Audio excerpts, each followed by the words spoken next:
So today, I'm just kidding. So I'm just going to talk a little bit about what each reaction tube looks like. We'll go a little bit more in depth as to what exactly all these mean. But so we first start off with like the heaviest volumes usually. So there is a 9.35 microliters of water, and that's pretty much to kind of balance all the different ingredients out, as well as get the sample all the way up to 25 microliters. So, or excuse me, 20 microliters. So that will be useful a little bit later to know. Each one of them has about 5.5 microliters. Actually, I just realized all these are not equaling out to 20. This is actually a 10% increase due to air. So we always account for 10% air in each one of them. So realistically, it's, I don't know. I can give you guys the measurements later, but I think it's something like this. 8.5, I think. But I don't know.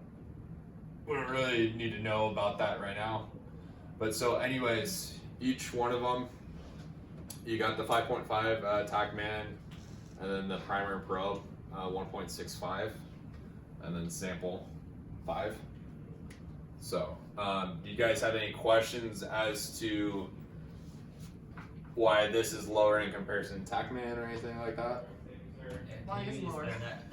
Yeah, so primer and probe is literally just little fragments of DNA, and it's pretty much used to help amplify the target sequence as well as detect it. So I guess I can do, I don't know, it's normally called P2P, but you can always write it out. TACman is what we were talking about earlier, which is the different polymerase, as well as the DNTPs and any other ingredients. So maybe the magnesium chloride or the UNG and everything to help with the reaction. So I totally forgot about the 10%. Oh, the 10% error, yeah. This is actually very useful too, because it will give you more volume in each one of those mixes.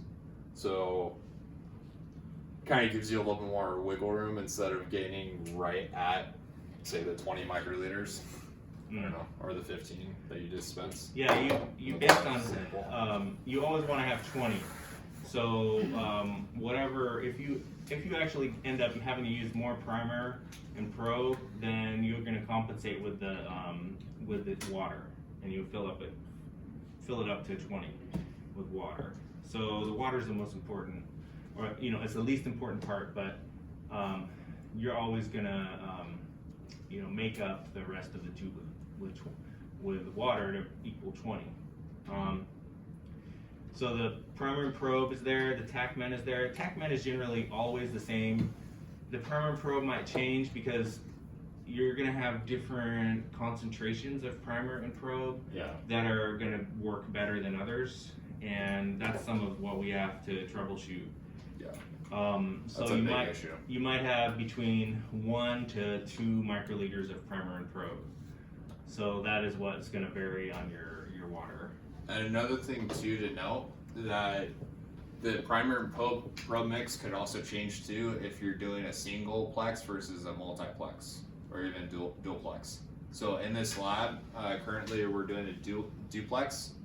So that primer and probe will actually be different. So that could be, if we're doing say 2 targets, so say N1 and BRSV, since they're on different dyes, you can do 0.825 for the calculated error, and then same with this one.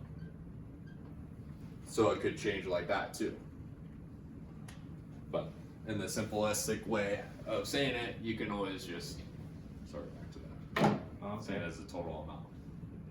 So yeah, so there's a lot of mixing that goes involved in there.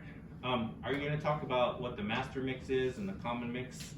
So the common, or the master mix is the TACman mix. And then, so it has all those different ingredients.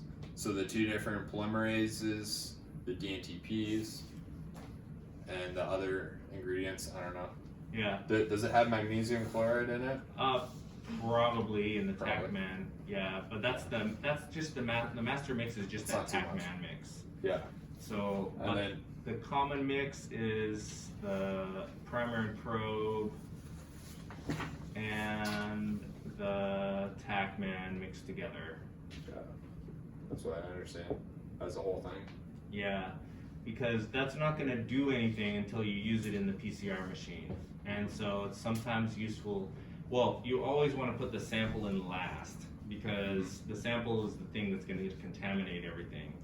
So the first thing you get is the common mix, which is going to include the TACman, primer probe, and the water, and have that all ready to go. So you can have that in every tube, and then you can even mix it up if you know say you're going to have 10 tubes, then you would mix up a common mix up to multiply everything by 10 with that 10% error in there. So that way you can just take it and dispense it easily into each tube, so you don't have to measure out for every tube like 1.5 primer and probe each one. Instead of doing that, you can mix it all together as a common mix with the water and the master mix and the primer probe, and then you put that in your plate, and then after all that's done, you take it to another place and then you put your sample in it, because you don't want to contaminate your sample to different wells, because you'll be running different samples next to different wells. So you want to be really careful about getting your sample in there. But this is kind of like maybe the next thing to talk about. So I'll stop the video here, I think.